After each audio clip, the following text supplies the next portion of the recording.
Hello बच्चों, यहाँ पर देखो क्वेश्चन क्या है। A cylinder having radius 0.4 metre initially rotating at T equal to 0 with omega not equal to 54 radian per second is placed on a rough inclined plane with theta equal to 37 degree having friction coefficient equal to mu equal to 0.5.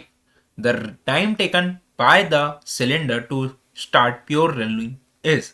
तो देखो बच्चों, इस पे ये कितना लग रहा होगा, एम जी साइन थीटा इस तरफ, साथ में फ्रिक्शन भी इधर ही लगेगा क्योंकि बच्चों देखो ओमेगा का डायरेक्शन कैसा है, क्लॉकवाइज। हमें इसको कैसा करना है, एंटी क्लॉकवाइज।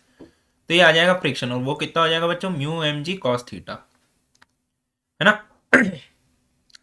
तो देखो बच्चों, पहले मैं बोल देता हूं कि इसका सेंटर ऑफ मास का एक्सीलरेशन कितना आ जाएगा, M G sine theta plus mu M G cos theta is equal to M ए।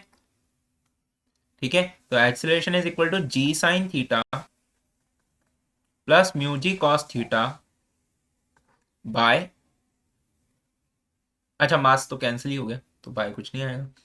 तो acceleration is equal to G is 10 into sine 37 is 3/5 into 0.5 into 10 into 4/5। ठीक है बच्चों, तो यहाँ पर से देखो एक्सीलरेशन इक्वल टू कितना आ गया मेरे पास, ये आ रहा है 6 प्लस ये आ रहा है आपका 4। तो एक्सीलरेशन कितना आ गया बच्चों, 10 मीटर पर सेकंड स्क्वायर। ये किसका एक्सीलरेशन आया बच्चों, सेंटर ऑफ मास का। अब ध्यान से देखो, प्योर रोलिंग की कंडीशन क्या होती है, मान लो इसकी वेलोसिटी v है, तो यहाँ पर कोई भी स्लिपिंग नहीं होगी, तो it will be omega like this, है ना।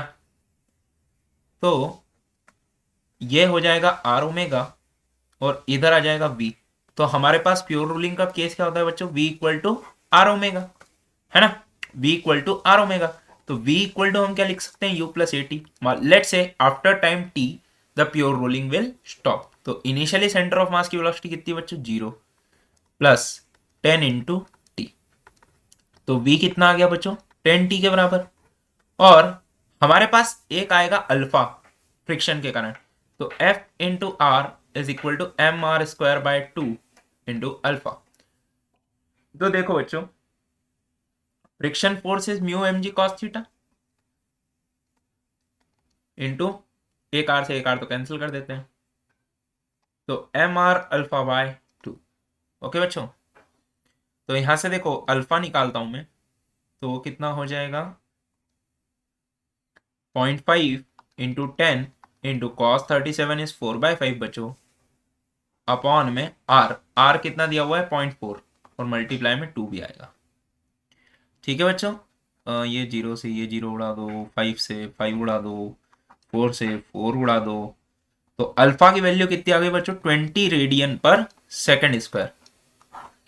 ओके, अब देखो omega is equal to omega not minus alpha T. ठीक है बच्चों, तो omega is 54 minus 20 into T. अब देखो हमें सारी कंडीशंस मिल गई हैं, so 10t is equal to 0.4 multiply by 54 minus 20t। तो हम इस इक्वेशन को सॉल्व कर लेते हैं और t की वैल्यू फाइंड आउट कर लेते हैं। तो यहाँ से देखो t की वैल्यू जो आएगी वो कितनी आ जाएगी बच्चों, मेरे पास t इक्वल टू आ रहा है, देखो करते हैं,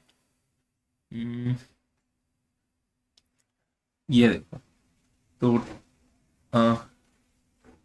10t is equal to 54 multiply by 0.4, ये हो जाता है 21.6 माइनस 20 इंटू 0.4, ये हो जाता है 8t। तो 18t इज इक्वल टू 21.6, तो t इज इक्वल टू कितना आ जाएगा,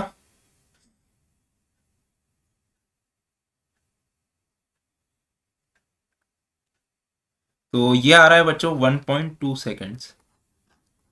तो देखो आंसर 1.4 लगा देते क्लोज टू दैट, बट हमने तो एग्जैक्ट सॉल्व करा है, तो हम इस पे किस में जाएंगे, none of this. Okay, thank you.